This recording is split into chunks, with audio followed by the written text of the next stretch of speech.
Heather McDonald has got the juiciest scoop. When you're on the road, when you're on the go, Juicy Scoop is the show to know. She talks Hollywood tales, her real life Mr. Segment serial data and serial sister. You'll be addicted and addicted fast to the #1 tabloid real life podcast. Listen in, listen up. Woo woo. Heather McDonald, Juicy Scoop. Hello and welcome to Juicy Scoop. We're going to get into some hot topics. I have an amazing interview with Christine from Sister Wives. But first, a lot of you have been asking about the BLUMENE. This is this amazing device that you have seen me use on this. You can do different settings. I like the red because it's the lifting. I love it. It sold out last time. So they have replenished the supply for the Juicy Scoopers. It's normally $150. But you are going to get it for $79. And once it's sold out, they only put 100 out there for me. Then you're done. You cannot get it till I do it again. I also think you should get one for a girl in your life that you also want to have beautiful, firm and lifted skin. I love doing it. I only do it for 3 minutes.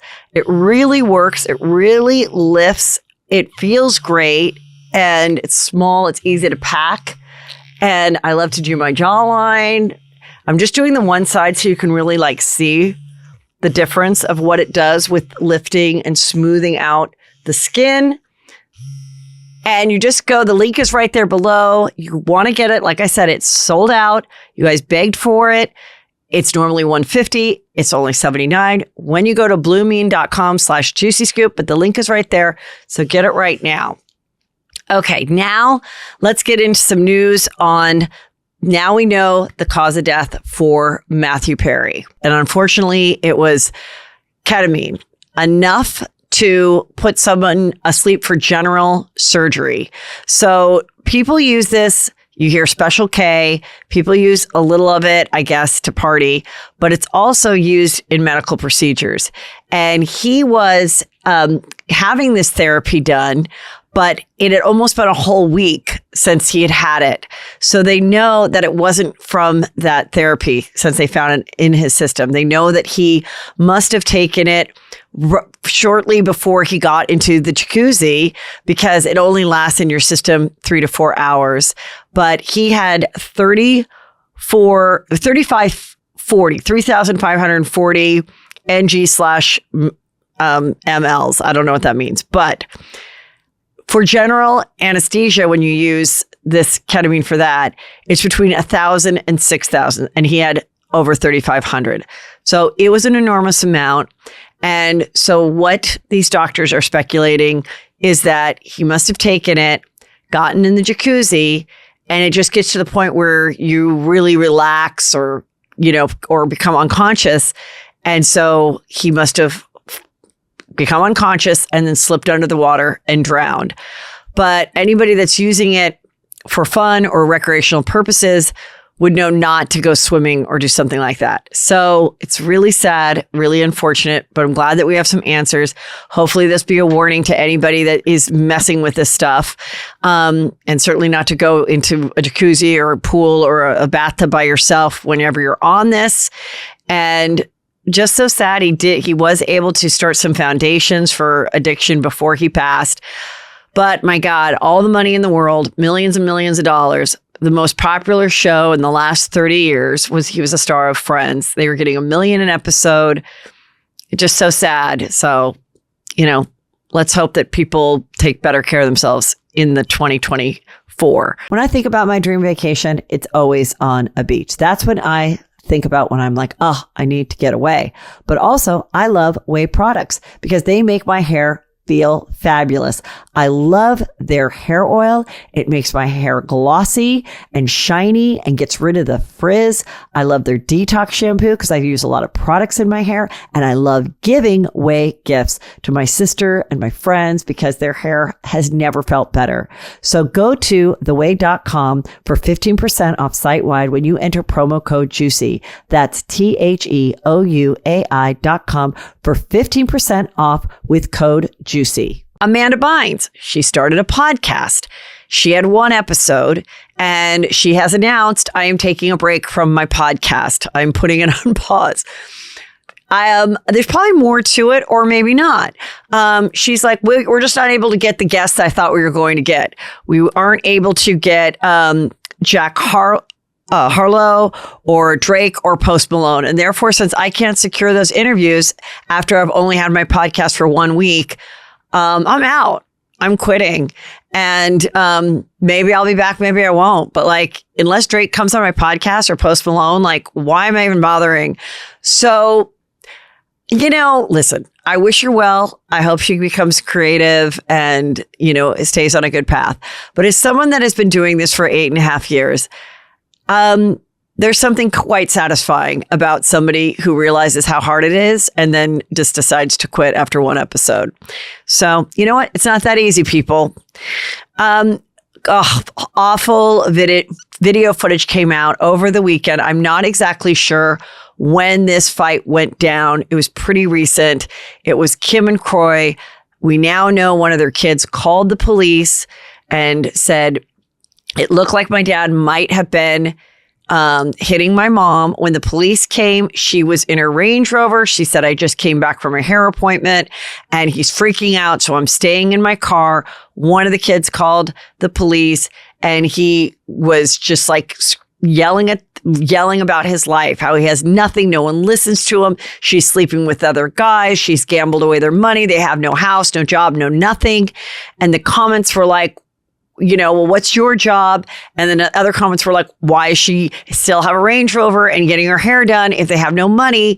But most of them were just like, this is so sad for the family and the kids. And why are they living together? Can they please stop living together so that there's some peace for these kids? So now she is started a Instagram where she's selling all his stuff. She's selling Kroy's luggage and his shoes and all of his items. She's been selling her own stuff for a while. So they're selling off their possessions, but people are digging up videos from reunions of where she's like, don't worry, my husband Kroy is very successful. He's in the NFL. We know this won't last forever, but right now, yeah, we have a $150,000 car. Yeah, I buy 3 wigs a week that are worth $10,000. I don't know. But people are like, yeah. And she's like, oh yeah, Cashmere Cosmetics made over $15 million. And Portia's like, that's some Kim K type of money. Like, of course it wasn't going to last. Of course they were ridiculous overspenders. She does have a history of gambling.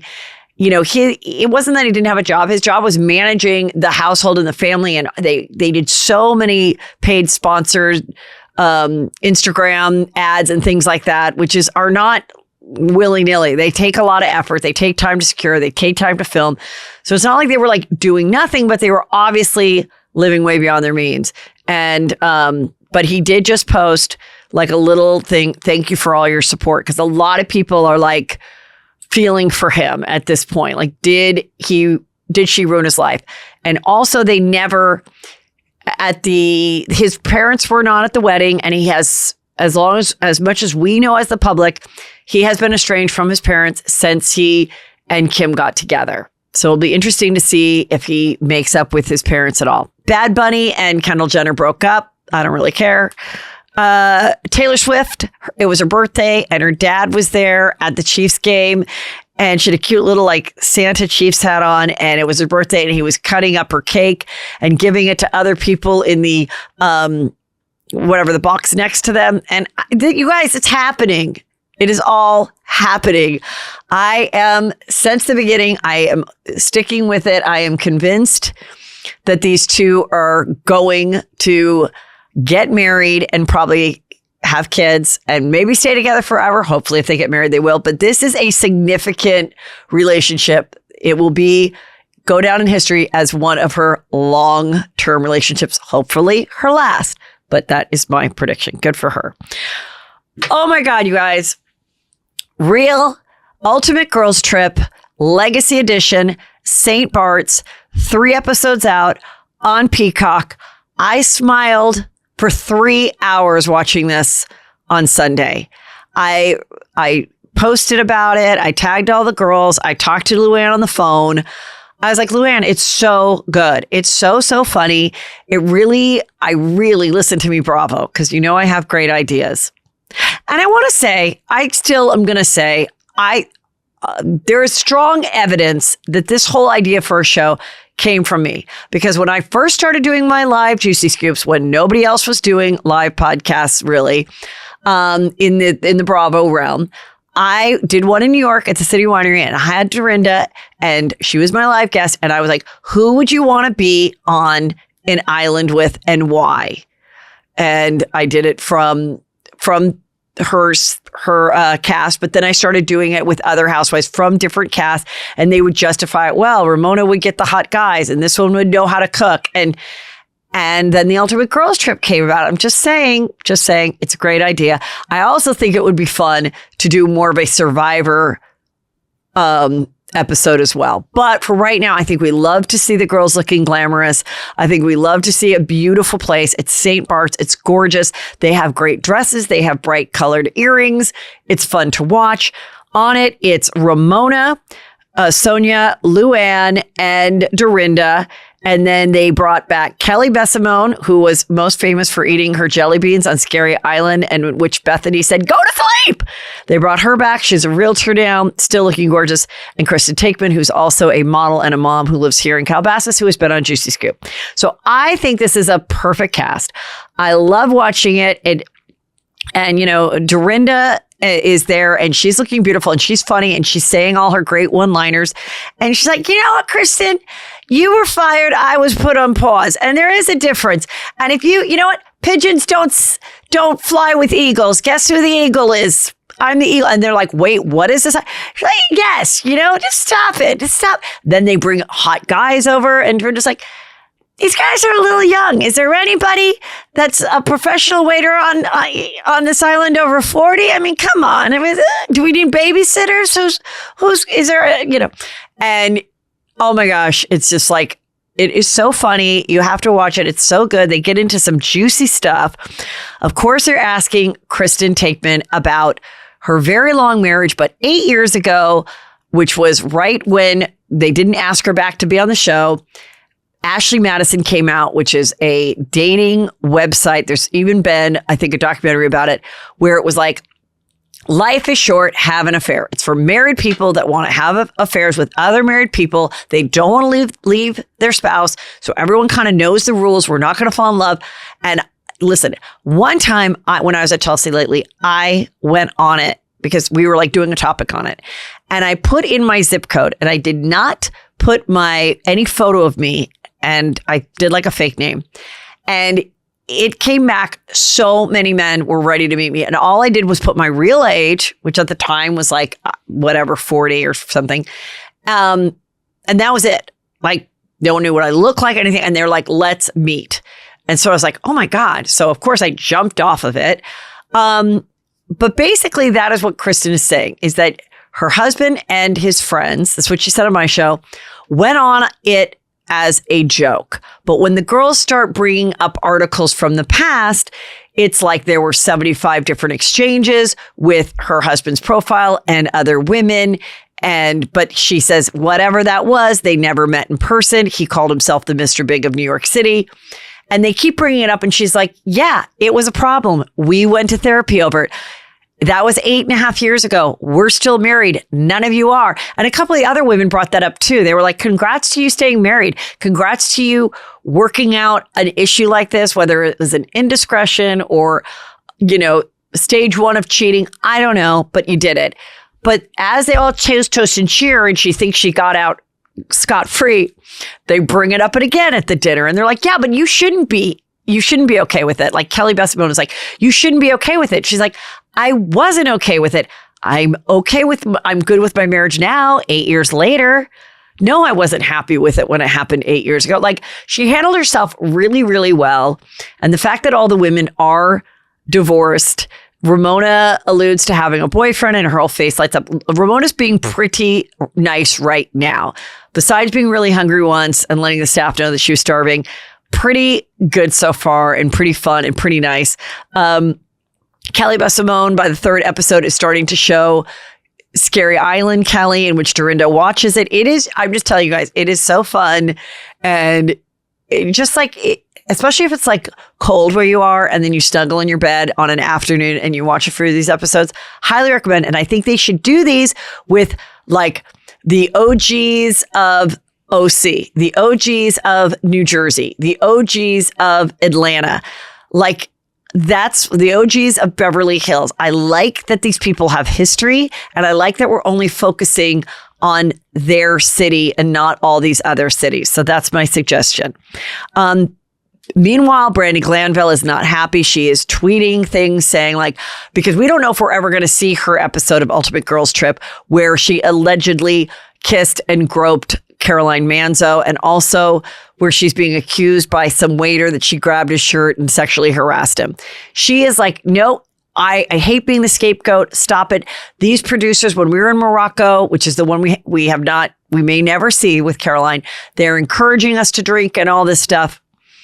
I just don't think anybody cares. I think the Reality Reckoning Hulu doc, literally not even Bethany is promoting that anymore. In fact, Bethany Frankel in the past week has said, I really love Andy. We had such a great friendship. I adore him, and like giving suggestions. So she's like, okay, this last 4 months of this did not work out. And now let me slowly weasel my way back in to maybe go do an Ultimate Girls Trip or something. This must be killing her that this is doing so well and everybody's enjoying it.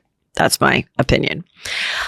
On Real Housewives of Beverly Hills, it's getting really good. It's always so fun. Sutton celebrated her store, and Anne Marie, who is an anesthesiologist nurse, says, I don't believe what you're saying that you eat less food because you have a narrow esophagus. That's just not true. It's not, and she's just attacking her, going after her.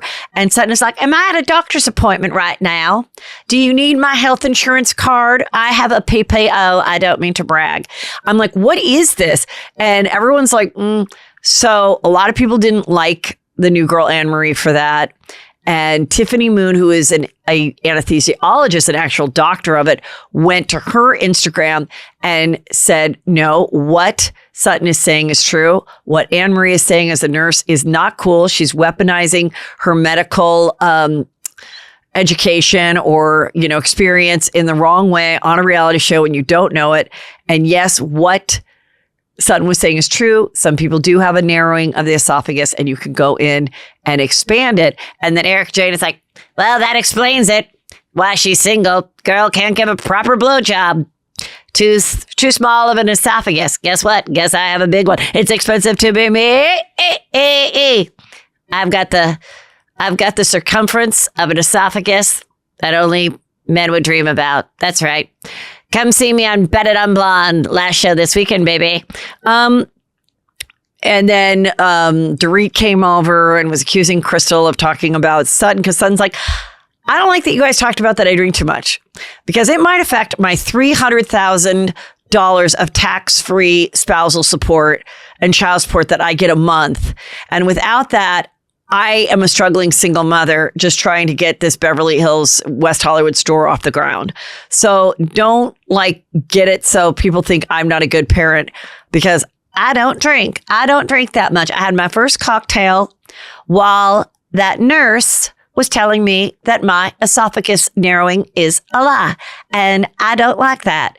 I was trying to sell some really great Sutton gifts for the holiday season, and I don't need to think about the fact that I don't swallow or don't give incredible blowjobs. Thank you, Erica Jane. Thank you for also commenting on how I might perform. Amazing. So funny. So great. And then in Aspen, everybody's there. Kendall Jenner's there without Bad Bunny, but Mauricio is there with some new girl just going to dinner. It might be nothing, but they went to dinner, and she's some cute brunette who is a influencer. A lot of people are concerned that Mark Zuckerberg is building some $150 billion trillion home and bunker underneath on this island in Hawaii, meaning so if our continent just goes to dust, he'll be the only one living.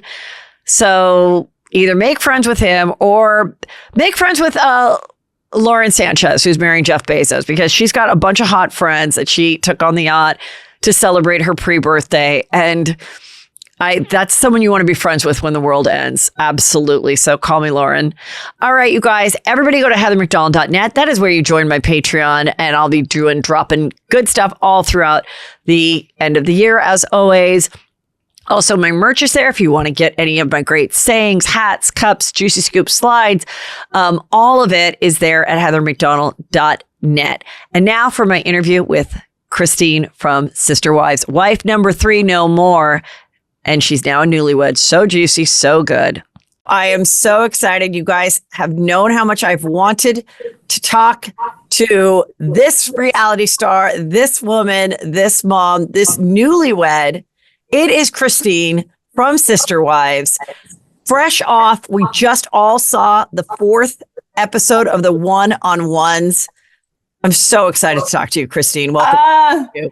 Heather, I'm so excited to talk to you too. I am so honored. It was so much fun meeting you at the variety thing, and it's an absolute treat. A couple days after I got back, David was like, oh my gosh, you've got to listen to this. And you were talking about meeting me, and it was such an honor. Thank you. I'm so excited to be here. Well, I'm so excited. I have been really into your show, probably like the last 4 or 5 years. I did not watch it in the very beginning. I really started watching once you were in Las Vegas in the cul-de-sac. Yeah. But I first just want to get a little history. Anybody listening to Juicy Scoop knows your story, but you guys have done 17 or 18 seasons of the show. And you were wife 3 to Kody Brown. There was Mary, Janelle, you, and then after you came Robin. Mm-hmm. And so did you come from polygamy? Yeah, I did. Religious wise, I was in a church that polygamy was one of the tenets of the faith. And it's not Mormons. It's a fundamentalist Mormon is what the church was called, not Mormons at all. But that was just part of our faith, was to live plural marriage. And so it was just natural for me to know that I wanted to live it. And I truly did really want to be a 3rd wife. I thought that would just be the best. I thought a guy by myself was just way too much work. And then being a 2nd wife, I didn't want to do that because I felt like it would be a wedge in between the married couple, and nobody wants to be a wedge. So I really felt like a 3rd wife would be the best and it'd be the easiest. And I was totally just down with being the 3rd wife. But my dad, back up a little bit. My dad married my other mom when I was 5, and I remember their wedding. I had a beautiful dress, and she's been part of my life ever since. Like, my mom left my dad and left the religion and everything when I was 19, but I still stayed in the church, and I still wanted to live polygamy even back then. So was your mom the first wife? My mom was the first wife, yes. And then when she left, my dad didn't remarry another wife. So he and my other mom are still together. And she was at my wedding. You'll see her as well when you see it. She is in the wedding episode. Did your mom stay close to wife number 2? No. It's, they're okay now. Like, it took them several years just because it's hard. It's splitting up both the whole family in a way too. And so it was just difficult. But they never fought before or anything like that. When my mom left, it was a big shock to everybody. I had no idea that she wasn't happy or anything. But she left when you were 19. Mm-hmm. And then when did you meet Kody and the family? I met Kody when I was 18. I met Kody. He was only married to Mary when I met him. It was just out of high school that I met him, and we just hung out. We just had a good time with each other. We went to Wyoming. He's from Wyoming, so we all went up to see his family in Wyoming, and we just hung out a lot for 3.5 years. We just hung out, and then in that meantime, he married Janelle. And then we were just really good friends. And then a couple years into it, I'm like, you know what? He's the coolest guy that I know. And he's really awesome. And I loved how strong and independent he was. And he wouldn't just go by the book. He would really research things out himself. And he wasn't a follower. He was a leader, and he was a doer. And I really liked that about him. So it was easy. It was easy to he was just the best guy that I knew. What I love most about the holidays is spending time with loved ones, as I'm sure you do as well. And you get to hear stories. Maybe you've heard them before. Maybe you haven't. And you're like, these are so great. And they are life stories about this person who's telling them. Well, that is what I love about Storyworth, because this is a gift that makes it so fun and easy for anyone to write a book about their life. Every week, Storyworth will email your loved one single life-related question that you pick from the collection, like, what's the bravest thing you've ever done? What's the farthest you've ever traveled? All they have to do is reply with a story. Then after a year, Storyworth compiles your loved one's stories, memories, and even any photos into an exquisite hardcover book, creating a valued keepsake. I absolutely love this. Millions of stories have already been told with Storyworth because they make the process so simple. Help your family share the story this holiday season with Storyworth. Go to storyworth.com/juicy today and save $10 on your first purchase. That's Storyworth, STORYWORTH.com/juicy to save $10 on your first purchase. Storyworth.com/juicy. Everybody loves to get away, especially during a holiday. And what is your dream holiday? Are you on a yacht? Are you hiking through the mountains in the snow? Well, don't miss your chance to get away this season and fill your sleigh with gifts from Way. You know, I love their products. Especially their detox shampoo. Since I use a lot of products in my hair, it makes it so fresh and fluffy. And then I love the hair oil. It's their best seller. And it just is a fast fix to get my ends going and not so dry. It gives shine. It smooths and smooths out the frizz, gives me the high gloss. You know, I love it. Great gifts, by the way. Also for the naughty people on your list, get them the leave-in conditioner. This is for all hair types. It's color safe, cruelty free. So awesome. So don't miss your chance to get away this holiday season. Go to theway.com for 15% off site-wide when you enter the promo code JUICY. That's THEOUAI.com for 15% off the code JUICY. So when you tell your mom, who now at this time is divorced from your dad, no longer in a polygamous marriage, and you said, Mom, I think I found the family I want to join as a third wife, what was her opinion? So she knew Kody already. Like, she'd known Kody. Like, I kept in contact with my mom even when she left, and she knew Kody and she liked Kody, and she'd met Mary and Janelle as well. She met Janelle by then. It might have been later that she met Janelle. But no, she really liked Kody. So I didn't know that she wasn't really in favor of me living polygamy until I left Kody. And then she told me, and she was like, I'm like, well, how did you feel about me? And like, I asked her, I'm like, when I first told her that I was going to leave Kody, she's like, yeah, because polygamy is just hard. And when you married Kody, I'm like, wait, what? And she was sad. She was sad that I was marrying Kody. She was sad that I was going to live plural marriage, but she knew that it's what I wanted. So she supported me.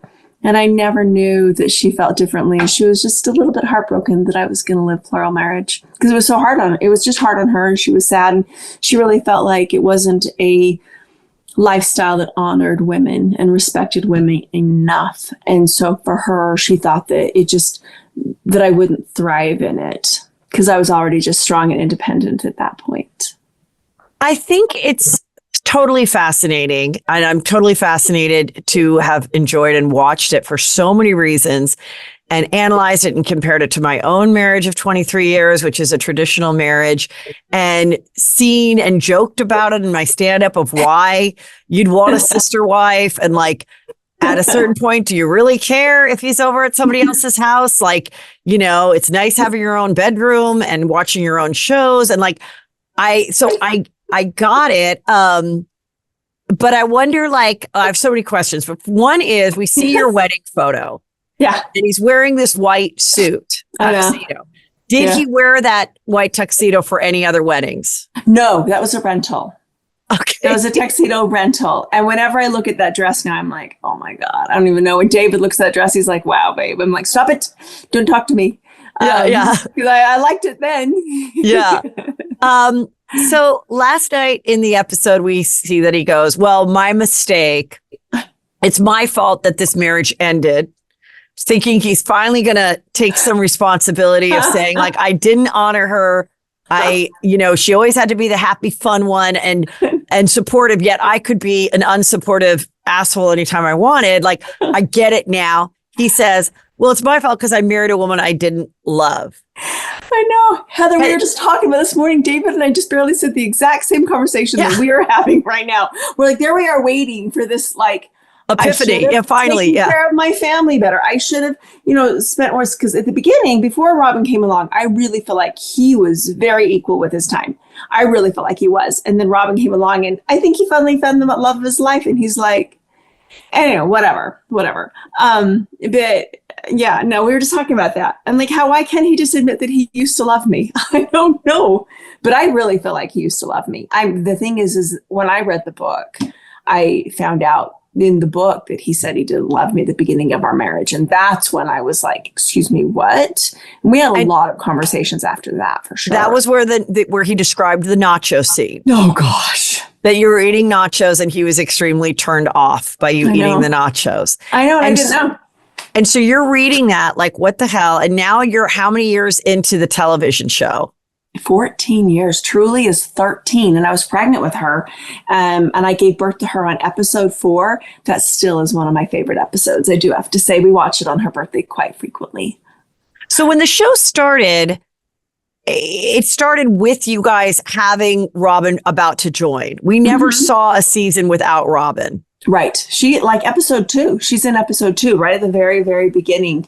She was part of our family. So when she first started coming into the family, it was around the same time that the producer and we were having a conversation about doing the show. So we talked with her. Excuse me, I'm getting a tissue. I'm so sorry. We talked with her about it too. And it took her a while, it's a lot. It's a lot to process. And we'd already been thinking about it for a little while, but she agreed to be part of the show as well. But it was the same time that we went public. So she was on board the whole time. And let's talk a little bit about that. So you're living your life, you're married at this point for how many years before you guys start discussing doing a reality show? It was about 14 years. We started, my screen went dark. Sorry. So about 14 years, we started discussing it. So I was involved in a group of people who represented polygamy to the outside world. So there was like a couple people from each of the polygamous sects in Utah. And we would go and speak to hospitals and the news and different channels. We were on BBC, we were on different things. And then we did like a pilot show in New York. So we had done some things. And so, I was contacted through that. Our producer now, he contacted me and we started talking, and then I referred him to Kody and they started talking about doing a show. And so he just wanted a documentary. And it's like, look, when you're a polygamist, you can't just do a documentary showing your whole polygamous life, because it was a felony back then. And I'm like, we'll lose our jobs. You can't do that. So me going public by myself was fine. I never used my last name or anything like that. But us going public as a family, we would have lost our jobs. And we did. I mean, we had to move because of the threat of like the state threatened, or like the county threatened us. So then so what was your relationship with reality TV growing up? Did you watch Real World? Did you guys enjoy reality TV? Were you a fan of it? Did you think of what it would mean to be on a show? I mean, you probably didn't think it would go 17 years, but like, what was how much did you guys really discuss what this would mean to you? We didn't know. I went in I didn't know anything. I didn't really watch a lot of reality TV. We'd watched American Idol. But that was about it. We loved American Idol. But no, I never watched really much of anything. And we were blown away. It was overwhelming that people accepted us. Heather, honestly, we were really putting ourselves out there, because to us, the whole outside world was scary. Like, monogamists were all scary. Everybody was scary, because I was raised to believe that if people in the outside world knew that I was a polygamist, my dad would be arrested and he would be taken away from us, and we'd never have my dad in our life again. And I was grown up, I was raised with that, with thinking that the outside world was scary. And even though I was raised with so much love, oh my gosh, I had the best childhood. And it was I had so much fun. And raising our kids was fun. Oh my gosh, I loved it. But at some point you realize, anyway, we just didn't know. We didn't know. So we started the show. And I remember one time we're out to eat at a restaurant and I went to the bathroom, and a lady came in and she followed me to the bathroom. And she's like, I'm a Mormon and I was really opposed to your show because I thought that you guys were an abomination. So I wasn't going to watch your show. But then I was sick and I started clicking channels and I bumped into your show and I started watching it and I couldn't believe your guys' family. And I think you guys are amazing. And the way that you raise your kids is beautiful. And the way that you problem solve is beautiful. And I love how you talk through things. And now it's a family show and we watch it every Sunday. And I went back to the table and I'm like, you guys have to believe what just happened to me. And I told everybody, and I've just been blown away by the support. So much support and so many people that have reached out and said that something that we did or said touched their life and touched their soul and helped them.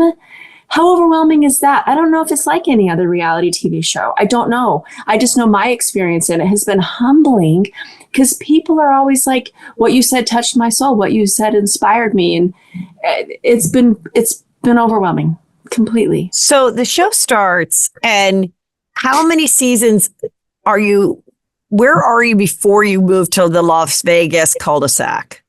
The Las Vegas was season 2. Oh, so that was very soon. So maybe I have been watching the whole thing. To me, I thought the Las Vegas cul-de-sac was the most perfect situation for everybody because you were close and you had your own house and it was easy for him to get around and the kids could just walk across the street, but you still had your own privacy. So what was so confusing to me is why did you go? Who found Coyote Pass and why did you think Flagstaff was where you should go? I know, right? Oh, gosh. Oh, maybe it was season 3. Doesn't matter. No, it doesn't matter. Okay. So we still don't really know why we moved from the cul-de-sac. I swear, I don't know all the way. And my kids still ask. And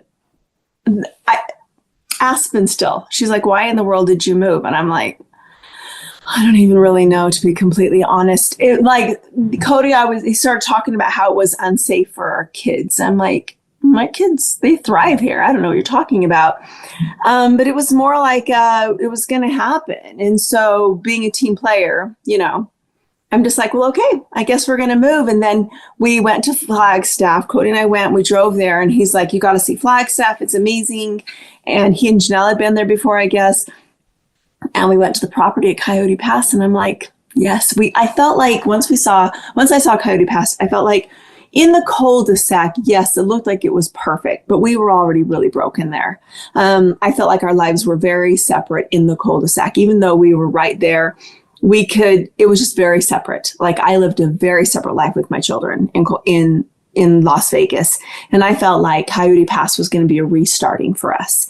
And we were going to go there and we were going to all move onto the property. And finally, we were going to be like one family. It really was going to be very uniting.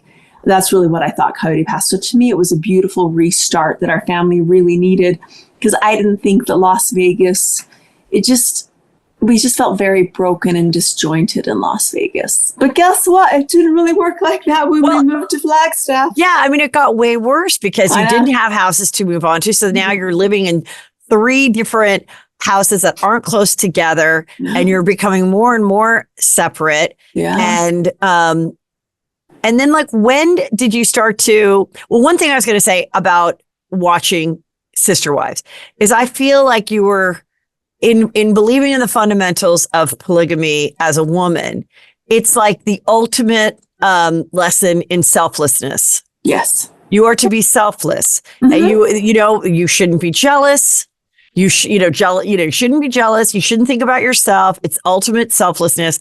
And so I feel like that moment when he marries Robin and they decide with Mary, you need to give up your legal marriage so that he can legally marry Robin because she has kids he needs to adopt. And your child is almost over 18 and it won't affect that person, her child, it won't affect your child.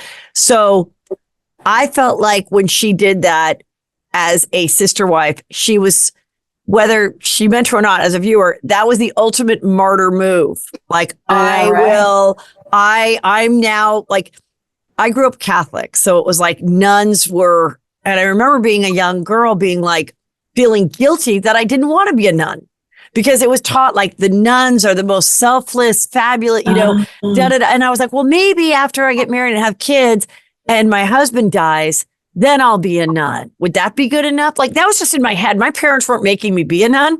But I think when you're sometimes fed this thing, and as a girl, you want so bad to be good. Yeah. I want to be a good girl. I want to not bother anyone. I want to be seen as easygoing, this and that. And it's like the last person you're putting on your priority list is yourself. Yeah. Right. Yeah. No, it felt like that. So first, let me just clarify too. Yeah. I don't know what conversations Mary and Kody and Robin had about divorcing and all of that. Mary says it was her idea to do the divorcing. I don't know, but I agree with you. Even as that it wasn't my choice to do. I was overwhelmed. I was overwhelmed. I was blown away. I was blown away that she would divorce Kody legally in order for him to marry Robin. I thought it was the absolute ultimate selfless move. I thought it was so beyond sweet of her and amazing of her. And I just thought it was amazing. So then I thought it was just super, super cool. Because you are right. It is team player more than anything. That's why leaving was super difficult too, because my whole identity wasn't just a wife. If anything, to me, wife was secondary. First of all, I was a mom to all of these kids. I was a mom to 18 kids, and everything that I did involved all of the kids and the whole family. And so family parties, family get-togethers, when my friends came over, everything that I did was all about everybody. And I didn't understand, I remember one point when Robin first came into the family, she started talking about, she goes, because you guys are a couple and blah, blah, blah. I'm like, what do you mean a couple? And she goes, well, you guys are all couples. And I said, no, we're not couples. And she goes, well, no, Kody and I, because she was saying that her and Kody were a couple and stuff. I'm like, there's no couples in our family. I don't know what you mean. And she goes, well, you and Kody are a couple. I'm like, no, we're not. We're not a couple. That's not what it is. We're a family. And so the whole couple mentality was something I didn't even begin to understand, didn't even grasp it, because it was so far out of my thinking, because it really was about making sure that everybody's needs were met. And the whole family had this amazing experience, and everything that I could do to make sure that everybody was happy and had fun. So when you did the schedule and you had your whatever 1 or 2 nights with Kody, would you look forward to it? Would you dread it? When did you stop caring about it? Like, I kind of wonder, like, was there a time where you were like, it's fine, your babies are little, stay with Robin? Like, because there's women in traditional marriages that know that their man steps out and they're like, I'll just put the blinders on because I don't really care. I'm happy to have the time alone. Like, I wonder if at a certain point, because that was always the case, you really had like no jealousy and started to care less and less and less. So it's like reverse. So when I was first married, I'd say for the first 15 years, I didn't really care. And my needs were being met. He was around a lot of the time. He was more fair with his time, and I didn't really care. And when he wasn't around, I'd be like, oh man, I can watch whatever shows I want. And I loved it when he wasn't around. But then when he was around, I loved that too. And then Robin came into the family and everything just became all about Robin. And I really thought that would decrease. Like, of course, at first he's going to go over at her house more. I remember what it was like to have newborn babies. When you have a baby, that baby takes up all of your time. And you spend all your time with that baby, and the other kids kind of get neglected a bit. And you don't mean to, and you do everything that you can to make sure that they aren't neglected, but it's just going to happen. So I just figured it was like that a little bit, but that didn't even out. And he would come over in the evenings, like, he's always adamant. He always says, I was very fair with my schedule. He was over at my house in the beginning 1 out of every 4 nights. And then when he'd stopped going to Mary's house, it was 1 of every 3 nights. Yes, he was there in the nights. Yes, for sure. So after 6 o'clock, he would walk right in. It's just that we saw his car parked over at Robin's house. So we knew he was in the cul-de-sac, and I didn't understand why he couldn't anyway, blah, blah, whole big thing. But I really just I started to like it less and less and become frustrated. And then when we moved to, it's like through the cul-de-sac. When we lived in the cul-de-sac, he would come over, and sometimes I would be so mad because it was a Saturday. So why couldn't he come over during the day on Saturday? I knew he wasn't working, but he still would only appear at 6:00 at night. So it's like, okay, whatever. So once you realize that you don't really matter, then his time became something that was really frustrating to me. And then we moved to Flagstaff, and we were in Flagstaff for about 6 months. About 6 months when I started just being like, you know what? I'm done waiting for him. I'm done waiting. I'd been waiting for him for 10 years to go do things, to go have to activities, to travel with us, to hang out with us. And I realized he just wasn't going to be part of our life. So I started just doing things without him. We went kayaking at least once a week. We went hiking all the time. I started going on trips without him. And I became so much more independent in Flagstaff when I realized, you know what? He's chosen Robin, and he's just going to stay there. So then let's have fun. Yeah. So let's go to the moment where he does the big presentation of the one house of the one house. And Janelle's like, I'm down. Robin's like, great. And you are just livid. Like, abso-fucking-lutely not. And at that point, were you just imagining what it would be like to be trapped in a house with all these people? Or were you like, I know I got to leave. I just don't know when. Like, where was your mind when you saw that big house? Because I thought that was like the first time that we really saw. That is terrible. Sorry, my phone. Sorry. That was the time I felt as a viewer that you were just like, no. And I was like, wait a minute. Like, what do we not know as the viewer? Right. I thought I would be trapped, and it would be great. I now would be able to be in a house where Kody would never come to my part of the house. Maybe he'd come there to sleep, but that would be it. So we're going to see even less of him in one house, because I'm going to be honest with you, he's always going to be at Robin's house then. Why would he ever be in mine? Why he's always going to stay in his part of his house. And what we suddenly start going visiting him in his part of the house, that's what I imagine it would be like.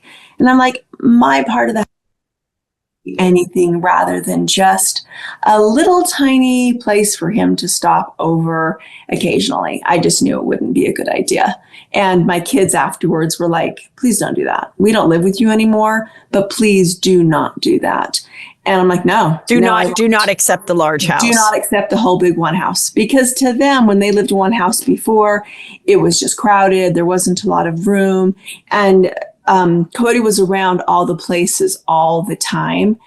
And having like individual time, I just felt like I wasn't really, in the end, I just didn't feel like I was a wife. I didn't feel like I was a wife. And so one house meant to me that I wouldn't be seen as a wife. I would just be like, stop. And so so do you feel like that was kind of your aha moment? Because then you still played along, you still played along a little bit, and then you guys talked your individual lots. And so then COVID happened. Not leaving. I didn't think I would be leaving back then. Okay. Vaguely, I guess. Maybe vaguely it was like, then I'd never be able, yes, you know what, a little bit. It was like, well, then I'd never be able to leave, because then I'd never have anything in my name. So I could leave and have something in my name for like my legacy or what I was going to do with my next life. But leaving wasn't a concrete thought. It was only this idea of leaving. So, the lots at Coyote Pass, once Kody was like, well, we can't put you at that lot. Because before we kind of talked about different lots that we wanted. And I picked a lot and I really loved that lot. And then our next family meeting, he's like, you don't get that lot. You're going to have another lot. And I'm like, so you've totally displaced me now. I don't even have a place anymore here. But the final thing for me was like Isabel surgery. That was like, done. That was like absolute, that was it. I'm like, you can't, because he said to her, he goes, I can't leave my family for that long. And afterwards, Isabel goes, I thought we were a family. I thought he was my dad. So if he can't leave, he can't be with us because he has to stay with his family. What does that mean? What am I? And she was like, how can I be? Really? What am I? So I was like, oh, we're done. I can't be married to a guy who doesn't respect us as his family and thinks of somebody else as his family. If he thinks that someone else is his family, why is he still married to me? Why is he still pretending that polygamy works if he can't leave his family to be with his daughter? And I just didn't understand that. It was only so it was a total of like 3.5 weeks that we were gone. 3.5 weeks. It's like less than a month. A month. Let's just say a month. It would have been a month. And I think that's what happens with a lot of women in traditional marriage is you're like, well, I can continue on not having any romance. I can continue on not having sex, not being loved, because he's such a great dad. Mm-hmm. But then when you are faced with the fact that this is not a parental move that you respect. In fact, you're like very disturbed by it. And your own child, you can't even protect your own child from knowing the truth. Mm-hmm. Is when I think you were like, then what is the point? What the hell am I doing? Yeah. So I definitely saw that in watching it, that was like a moment. Now you said when he's not working, what does Kody do when he's not filming the show? I don't know. He's not at my house, girl. No idea. You don't know what job this is. If there is he runs amok all the time. He's very disorganized and he just runs amok. I have no idea what he does. I'm sure maybe I don't know. My favorite part was during COVID when you were like, what does the nanny do? What everyone does the nanny do? And I was like, what does Kody do? It's what I was thinking. Yeah. Bro, we don't know. I have no idea. After Isabel's surgery too, we had a fateful conversation about intimacy. And he even admitted, he's like, we're not going to have an intimate marriage anymore. We're not having sex anymore. Nothing like that. And blah. I'm like, okay. So awesome. How many years had it been since you guys even attempted to like have intercourse when you had that conversation? Well, it was like 5 times in 1 year. Like a couple years before that. Okay, it was like teetering off, and then it had been a couple years. Then it was like done. And I'm like, I can't, why are we? And so it was more like, you know what, maybe eventually things will get better and stuff. Maybe it will get better. And then we had that conversation. I'm like, oh, thank you. I guess we're not going to pretend anymore. That works for me. Like it had been just months. It hadn't been a couple of years. But it was so few and frequent, doesn't really matter kind of a thing. It just, the thing is this too, there's sex and then there's intimacy. And what we didn't have was intimacy, even though we'd have like the act, the intimacy with it was gone. So the intimacy itself had been gone for years. And when you don't have the real wonderful conversations and heartfelt moments where you just sit and you be with that person and you really have a soul connection and this deep level of love, that is what we didn't have for years. And finally, he said he wasn't interested. And I'm like, oh, I guess we're being honest. Awesome. So next time he came over, I'm like, you're done. You're not sleeping in my bed anymore. I'm through with this. I don't care where you sleep. It doesn't matter to me. And I started boxing up his stuff. And that was awesome. That day was a great day. And so, as a viewer, we're all like, why wouldn't Robin be thrilled with this? Why wouldn't Robin be thrilled with now I can have we don't have to hide it anymore. He doesn't have to pretend that he wants to go over to the other wives' houses because we really are each other's like soulmates. And the fact that she was so upset about you leaving and then Janelle not being happy and then Mary being the last one. I think as a viewer, you're like, is she crying because this could affect the future of the show, which is, what we're all doing here as a career? 2, also, is it that, she doesn't want him around all the time. She wants to share the burden of Kody's personality with 3 other women. And then she hadn't shared that for a long time, but you can go ahead and finish. Go ahead. No, but I said, or the third is just like, she doesn't want the world to think that she was the catalyst. Like I think so often people in watching it were like, she's keeping him. It's their weird COVID rules. She's saying that she has the younger kids, so she's keeping him from the other kids. And I think she wanted to make sure that everyone saw, no, look, she's the one that's the most upset that these marriages are ending. So she must not be the selfish one, because sister wives are all about being selfless, you know? I don't know if I think she really wanted to. I looked at the episodes last night, of course, I watched them too. And I remember watching me going, I don't think she wanted to be a sister wife. And I would say at the beginning, I'm sure she did. And I think she had this ideal and situation that she wanted. And I'm sure she wanted to be a sister wife. And I'm sure she wanted the whole family. But I don't know if she knew how to go about it. You can't just know that you put all these expectations on your husband, that he has to be around and he's got to help with the kids and stuff. And this is the thing, I'm making so many assumptions, Heather, many assumptions, because I don't know what conversations are like in her head. Thank God I don't have to live in her head. I don't know how she feels. I have no idea. She says that she wants to live plural marriage, but I didn't see enough proof of that with my own eyes to believe her that she wanted to live it, because I couldn't monopolize Kody. I didn't want to. He was a lot of work, by the way. And I'm sure part of her is like, holy, what am I going to do with him full time? I'm sure that's part of it. Or maybe it's not. I love having David around full time. I love it. So maybe they have something different in their home. Maybe they have absolute magic. And I don't know why she can't just be happy and be okay. I found out last night that she wants me to go up to her verbally and say, you can have him. And I'm like, girl, that's never going to happen. I don't know what you're talking about. Like off camera. I'm like, so what? You've said it here to the she world. She wants us to go say to her off camera, Your Majesty, you may have him now. No, it's never going to happen. Yeah. What I thought was interesting is when they had that conversation with Mary. I know. And then she was like, Kody feels one way. I feel different. It was so strange because it's like, and then Mary would be like, yeah, but you don't even want to hang out with me. Like, you don't bring the kids around. You're not like, so it's not like, what are you talking about? You're going to leave. We have breakfast together every Sunday. Wednesday nights, you take the kid to dance. Like, it wasn't like they had stuff they were going on.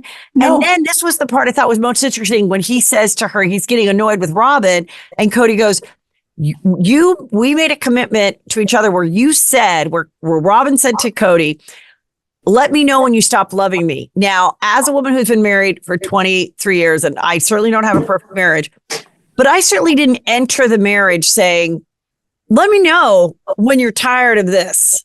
Because I went in with the confidence of knowing, like, we're in love, and why would you ever stop loving the greatest woman that's walked on earth, right? Yeah, girl. So it's like, I think that's really weird that she had ever said that to him. And that tells me that she entered this covenant or whatever feeling insecure, whether that's a polygamous move or not. It wasn't a normal thing that I think people say when they're entering a marriage. Let me know I'm tired of this. I had no idea that conversation took place until I watched that too. Yeah. And I was like, because I remember back in Vegas, I remember exactly where I was because it shocked me so bad. We were standing in my bathroom. We had these huge bathrooms in Vegas. It was beautiful.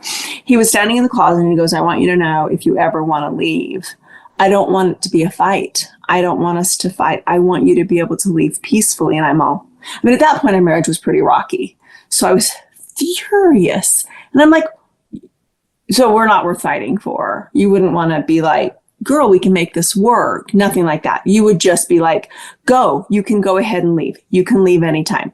If you want to leave, I'll make it peaceful for you. And no, I got furious at him. I was so mad. Why would you say that? We're already struggling. Why wouldn't you say you would want to hold on to this and we're worth fighting for? No, I was furious. And then now I'm like, so I don't know. The conversations, all of the agreements, they made agreements. That became a word that was used a lot when Robin started coming into the family. It was the word agreements. They made agreements, like he would promise to do this if she did this and promise to do this. And it was really a lot of negotiations that they had. And that must have been one of their negotiations. And I'm like, well, once you stopped being in love with me, I would have loved to have been let go. I'm just saying.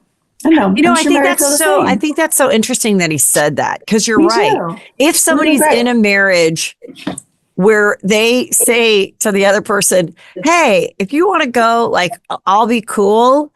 I know it's probably because they really aren't really in love. Because they're like, could you please be the one and then we can be cool together? Because I know if I try to leave, you're going to make my life living hell. So I'm letting you. Yeah. So I'm like, that's where you're like, what? But that should be a sign that you got to work on it, because one person kind of has one foot out the door. It's like leaving a job, you know, when you kind of know your employee has one foot out the door or whatever. It's like the same thing. Like you've kind of shown your cards that you're not as into this as you were previously. So like, I'm not going to ignore this. And sometimes I think people are like, what? And I think with her, like, it's just really kind of like fascinating. It's just fascinating to watch of like what their thing is. And now I think she's just like, I really do think she wanted to sit on the porch and be old but still know that she's fine, because she knows that he loved her the most. So she's like, I don't want you guys all to leave, because I like the idea and I like all the kids being around and I love my kids having, like, 20 siblings, but like, where is it? And so then when he says to you, when you finally say, okay, I'm leaving, and he's so angry about it. He's so angry that you left, because I felt like you cracked the code of like, you cracked it open of like this doesn't work. This thing that you've put out there, this polygamous doesn't work. So what I found interesting is that when you do finally say, I'm moving on, it was like, he was so angry because he's like, I never loved you, but I still placated this fake marriage and did this facade. And I'm so mad that you're respecting yourself to leave. And then she just kept being like, you can work on it. Why is it? And it's like, I just don't understand why and I still felt it last night. Like, she doesn't get that, like, you guys weren't happy. The other women weren't happy, and you deserve to be happy like she is. And I still felt like she didn't get it last night. I know. I don't think so either. I think there's some sort of disconnect, or I don't know what the deal is. I have no idea. I'm just so grateful I don't live in her mind, because I think she must be very, very, very sad to see everything just kind of crumble around her and realize that she's powerless to hold it all together. She doesn't have what it takes to hold it all together. She doesn't. And I think that she just must feel like she's losing such a thing that could have been so beautiful. And I went through that grieving process 5 years ago. I saw that there's nothing that I could do to hold everything together. And even though I was grasping, and I remember thinking, if I did this and this and this and this and this, then our family would be okay, and it would be okay. And it was okay for a little bit longer again. And then I just realized I was the only one putting in effort and doing things together. That's how I felt. I'm sure everybody feels the same, but I think that it's just got to be hard to be in her shoes and realize that she doesn't have the power to hold the family together. And I don't know. I don't talk to her. I honestly don't. So when he said last night, Mary found Robin, you guys had been living together, been living as a family with just the 3 wives and Kody. So for like 13 years, nobody talked about bringing on a 4th wife. How did this come about then? So on and off, we did talk about bringing in another wife. There was a couple of times where another woman was interested in joining the family. And like, one of the women that were interested was just interested in a relationship with Kody alone. And I'm like, nah, that's not going to work for us. And then there was another woman who was interested, and that one going all right. But then all of a sudden that was shut down. So that was over. But we were interested in, there's another couple of women that wanted to join our family that we talked to for a bit, but it was just something, when you live plural marriage, you're never really done. Do you ever wonder about those other women? Like, what if that was the one that you pushed for, where things could have gone? I know. I know. I don't know. There was a woman that he was interested in. He was even like engaged to, and he called off the wedding before. He was only married to Mary. And then there was this other woman that he dated. And I wasn't a big fan of hers. And so I was like, well, if he marries her, I'm not going to marry him. That's all it comes down to. And he called off the wedding like a week before they got married. And then I was like, oh, I guess I could marry Kody again. You know what I mean? It does make a difference. Like the women make a big difference. Yes. So, you got married. We loved meeting your husband. Now we're going to see the wedding. And I do love that moment last night when you're like, when I'm alone with David and I feel so connected. And then you were like, now I get it. Now I get why he wanted to stay there, what their connection was. And like, I think it's kind of an epiphany for you too, of like, and a selfless, and being just honest, like it's not their fault that they had a stronger bond than you and he had.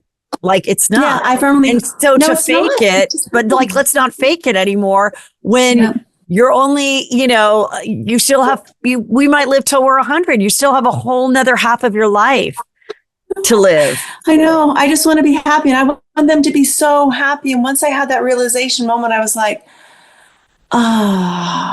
then they probably felt trapped. And I wonder if Kody would have loved to have a conversation with us. Something like, hey, I just met the love of my life and she's amazing. And we have this incredible bond. And I didn't realize that what we had wasn't as strong, but I, still honor our relationship. But I wish, but maybe he didn't feel like that was even anything. Like I don't know if even consciously he had that thought. I think that he just thinks I wasn't in love with them. Now that he sees he's so in love with Robin, I think that he was like, I wasn't in love with them. And I think that he was. I remember feeling like he loved me. I don't know.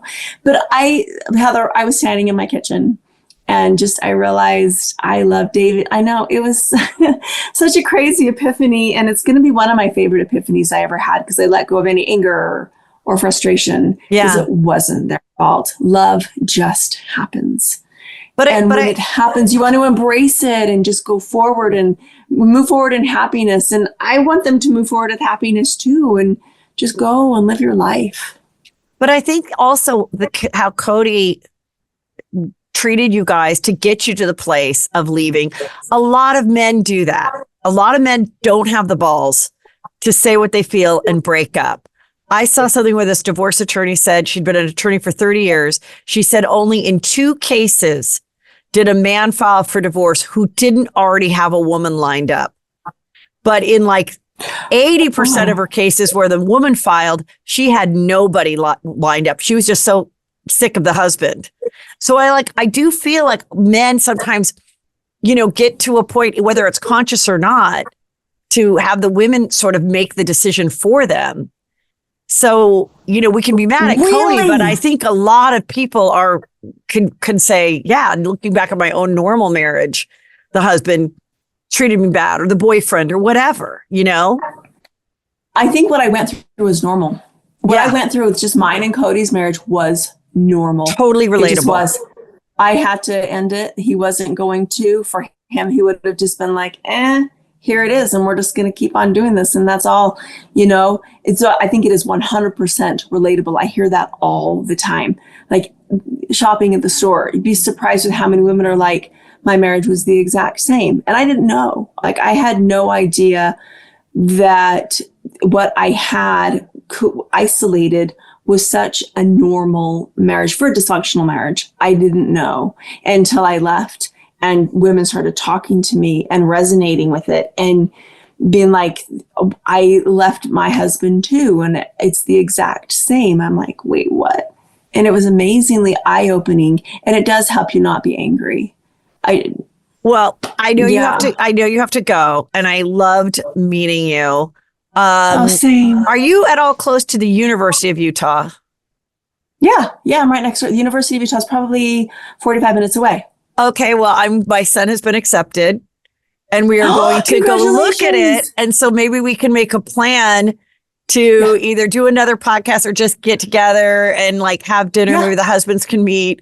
because I Heck thoroughly enjoy talking to you as just, as a woman that I'm just glad you stuck up for yourself. I think you present yourself great. I love Sister Wives. I'll never stop watching the show. It's so different than Real Housewives or competition shows or anything like that. And I'm excited.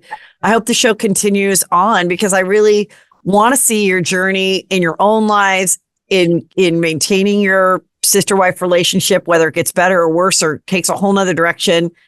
It's just fascinating. So I hope it continues on for a long time. And tell everybody where they can follow you if they aren't already. You got it. So like Instagram, I'm Instagram. It's Christine something Brown SW. Shoot, it's terrible. It's like Christine _Brown SW is where you can find me on Instagram. And no, I am so overwhelmed. Thank you so much. I've loved talking to you. And I love hearing so many things that are normal because that's, I think, what you kind of live in a bubble a little bit. So thank you. Just talking about this has been really eye-opening for me too. And yeah, double date anytime. I'd be down. Awesome. I'm so happy for you. Thank you again. Thank you. Take care. Okay. Thanks, Nicole. Tomorrow. Woo! So are you good with everything? I mean, we'll like clean it up where the little mistakes are, but like other than that, I felt the conversations, everything were great. And I feel like we got into a lot of things that a lot of people wondered about that we haven't known. So I'm excited for people to hear it.